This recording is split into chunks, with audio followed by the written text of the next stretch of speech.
Yo, what's up guys? Ayan, good morning, good morning. Welcome to John Tech TV, Katambay TV. Ayan. At meron tayong flat screen ng Ace 32 inches ano. Ayan, guys, meron tayong standby. I-on natin siya, ano, wala tayong backlight, wala tayong liwanag. Ayan yung kanyang issue ano. Baka natin siyang i-on ano. On natin siya, may power siya rito sa gilid. Okay, ay mode on ito pala yung switch nya. Okay, wala pa rin siyang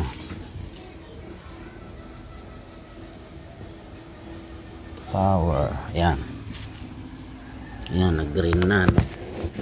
Green na yung kanyang ilaw ano, pero wala pa rin ano, wala siyang backlight. So solusyonan natin ito ano, magta-try ng error tayo ano, kung kaya nating remedyohan yung kanyang backlight. Okay, so first step natin dito, disassembly muna natin, check muna natin yung kanyang backlight driver. Ay, kayo nanonood nga sa tambayan ni John Tech TV, Katambay TV. Meron tayong LED model niya, no? LED-808 ano, Ace 32 inches. Ayan.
So check muna natin yung kanyang backlight voltage ano, sa backlight driver, kung attainable yung kanyang power supply. On natin siya, meron tayong standby, power on natin siya. Okay, check natin yung ano, voltahe niya dito mismo. Ito yung kanyang power supply ng LED ano. Meron naman tayong voltage pero nag-standby na siya no, nag-drop na agad. Check natin yung kanyang main, meron siyang 44, meron siyang 11.8 ano, yung kanyang 12 volts meron naman. So kailangan check natin yung ano, yung backlight sa loob i-dismantle natin itong kanyang panel.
Gagamit tayo ng power supply, ano. Lagay natin sa 6 volt. Kaya 6 volt yung setting natin. Lagay natin sa 6 kasi estimated natin dito bawat bulb niya 6 volt. So alisin muna natin yung isang tester na yan. Magche-check tayo ng mga bulb niya, no, isa-isa. Okay, check natin siya isa-isa. Gamit tayo na 6 volt. So ang pagte-test natin isa-isa bawat bulb, ano. Ayan, ito yung kanyang positive, no? Okay, meron siyang 0.7 amperes bawat bulb.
Yan, nakakuha tayo ng isang bulb, ano. Ito yung sa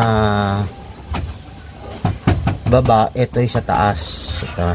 So patay yung isang bulb niya, no. Kaya walang continuity yan, di ilaw.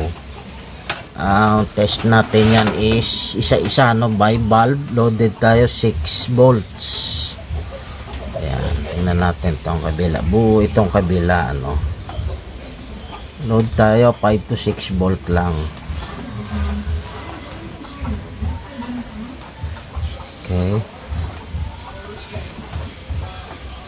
Test natin siya. Ayan, gumagana. Isa kabila, wala, ano. Okay. So, patay yung isang bulb natin. So, ang gagawin natin dito, alisin na natin siya. Maglalagay na tayo ng ibang strip, ano. Alisin na natin niya. Ayan.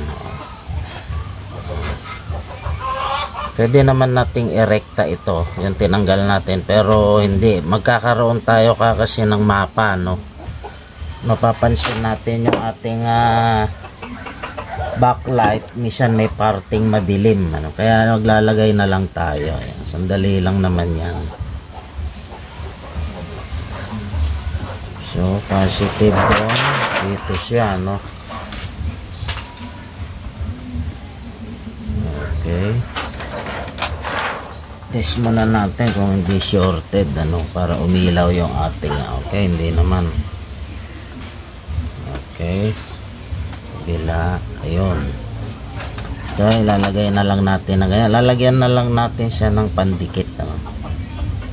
Yan.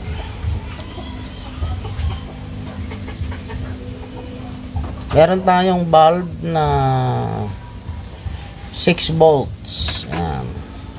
Kaya lang natin na ganyan. Kaya na lang natin siya ng pandikit para hindi matanggal.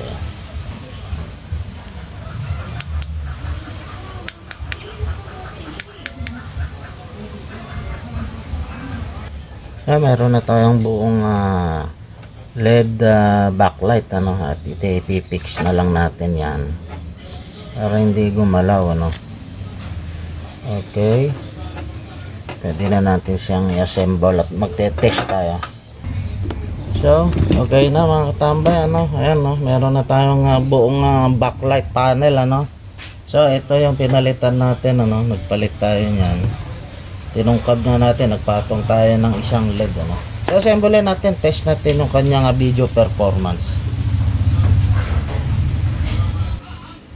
So na-assemble na at testing natin yung kanyang video performance. Power on natin siya, naka-standby siya. Ayan natin. Okay, wala naman naging damage yung kanyang mga gilid. Okay, backlight lang naging problema niya, no?